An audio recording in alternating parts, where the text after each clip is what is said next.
यमुनानगर के सिविल अस्पताल के निक्कू वार्ड में 3 दिन पहले लगी आग से 9 बच्चों को बचाने के बाद हालातों का जायजा लेने डीजी हेल्थ सोनिया त्रिखा यमुनानगर पहुंची।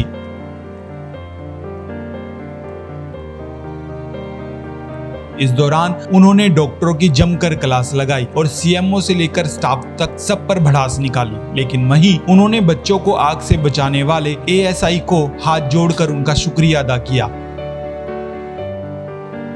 बता दें कि एएसआई राम प्रसाद ने आग लगने के दौरान बहादुरी दिखाते हुए वार्ड में 9 बच्चों को बचाने का काम किया था।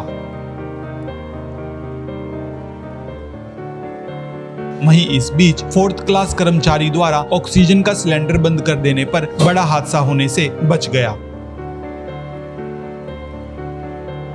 जायजा लेने के दौरान उन्होंने कहा कि ये हादसा कहीं न कहीं लापरवाही का कारण है। वहीं अस्पताल के निक्कू वार्ड के हालात देखकर डीजी हेल्थ को काफी गुस्सा आया। उन्होंने डॉक्टरों को लताड़ लगाई। उन्होंने काम के लिए लगाया गया रजिस्टर भी चेक किया और देखा कि संडे के दिन डॉक्टर अस्पताल में काम ही नहीं करते। यहाँ तक कि ओपीडी से लेकर ऑपरेशन तक का भी पूरा हिसाब उन्होंने लिया।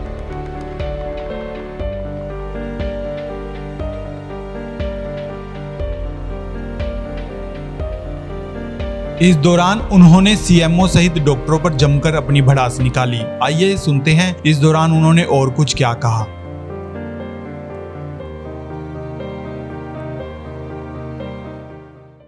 I'm so ashamed. I was not aware that the situation is so bad. Horrible that you guys are just not working. कुछ नहीं काम कर रहे हो आप लोग।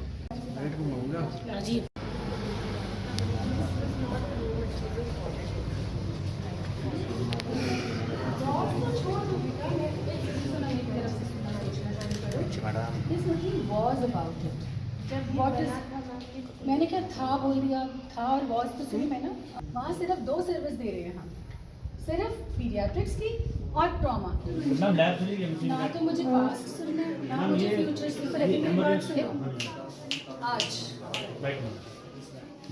और ये मैं क्या बोल रही हूँ, इंटीग्रेटेड लैब होनी चाहिए। बात करी कितनी बारी आपने फॉलो अप किया, मेरे को तो आज तक नहीं बताया आपने। सीएमओ के नीचे कोई एक बार ही नहीं आपने इशू रेज किया कि हमारे पास सिविल अस्पताल में ऑटो एनालाइसिस नहीं। Never show me the evidence.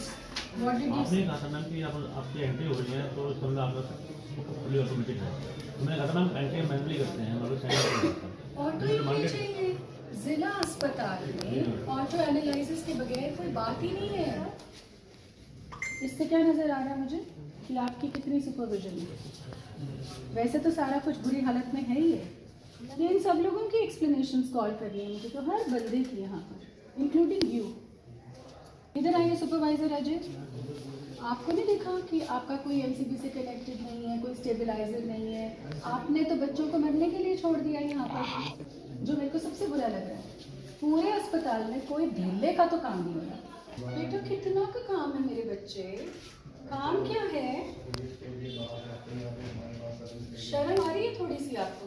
कुछ शर्म आ रही है कि 2 डिपार्टमेंट्स चल रहे हैं, उसमें ही हो रहा है? मैं तो आई एम अशेम्ड, मैं बिल्कुल, मुझे तो आज कुछ फिल्टर रखना ही नहीं। आपका इंसिडेंट हुआ वो बहुत अनफॉर्चुनेट था, लेकिन एक अच्छी बात ये रही कि किसी को भी जान की क्षति नहीं हुई, किसी को प्रॉब्लम नहीं हुई, क्योंकि उस वक्त 9 बच्चे थे एसएनसीयू के अंदर और सबको, उनकी मदर्स को सुरक्षित थमा दिया गया, फैमिलीज़ के पास गए और वो जगाधरी में रेफ़र भी हो गए। क्यों आग लगी? और ये रिलेटिवली न्यू बिल्डिंग है, कोई इतनी ज़्यादा पुरानी भी नहीं है। तो पहली बात तो काम ही नहीं हो रहा, क्योंकि अगर हमारे 18 में से सिर्फ 2 ही डिपार्टमेंट्स चल रहे हैं तो वो बाकी डॉक्टर्स कर क्या रहे हैं? तो मैंने ये देखा कि ऑपरेशन थिएटर भी नहीं चल रहा है, रात में सर्जरीज़ नहीं हो रही, शाम को सर्जरीज़ नहीं हो रही। कल संडे था, एक भी सर्जरी नहीं हुई। तो मैं क्या उनको क्या मैं पुचकारूँगी तो नहीं, मैं पूछूँगी कि हो क्या रहा है। एक्शन मैं ज़रूर सबके लिए चिट्ठियाँ निकाल रही हूँ और मैं इसी बहाने मेरे को आके ये सारी चीज़ें पता चली हैं तो मैं कम से कम इसके ऊपर एक्शन ले सकती हूँ। अभी मैंने गिना नहीं है, मैं देखती हूँ बैठ के। मैं तो जैसे राउंड ले रही थी, बोल रही थी कि लिखो लिखो, अभी देखते हैं कि क्या होता है। मुझे इसको कि उनको बल्कि मैंने को स्पेशली बुलाना भी है, जो क्लास 4 ने ऑक्सीजन को एकदम से शट डाउन किया। आई थिंक ये बहुत ही सराहनीय स्टेप था, क्योंकि अगर वो नहीं होता और आग की लपट वहाँ ऑक्सीजन में जाती तो फिर ब्लास्ट होता तो और ज़्यादा क्षति होती बिल्डिंग को भी, और बच्चे तो चलो उन्होंने उसी वक्त निकाल लिए थे। देखो यही मेरे को नहीं पता था आप हैं, आपका बहुत बहुत बहुत बहुत शुक्रिया। बहुत, मैं आपका शुक्रिया कर ही नहीं सकती। जो आपने काम किया उसके लिए हम हमेशा आपके आभारी रहेंगे। बहुत शुक्रिया। तो मुझे बताया गया था कि पुलिस चौकी है पास में, और वहाँ पर एक हमारे बहुत काबिल तारीफ़ हमारे राम प्रसाद जी हैं, तो उन्होंने बहुत मदद करी। वो उसी वक्त आए, उन्होंने फटाफट से सारा कुछ किया। खैर, अक्सर देखा गया है कि प्रदेश के उच्च अधिकारी भी तभी जागते हैं जब कोई हादसा हो जाता है। इस घटना के बाद जितनी लापरवाही छोटे अधिकारियों की है, उतनी ही लापरवाही उच्च अधिकारियों की भी है, क्योंकि वो समय समय पर यदि अस्पतालों सहित अन्य विभागों का जायजा लेते रहे तो इस तरह की वारदातें हो ही नहीं। इन हादसों से बचा भी जा सकता है। बहरहाल, हमारे दर्शक इस खबर को किस नजरिए से देखते हैं, हमें कमेंट बॉक्स में जरूर बताएं, और इस खबर को लाइक, शेयर और चैनल को सब्सक्राइब जरूर करें।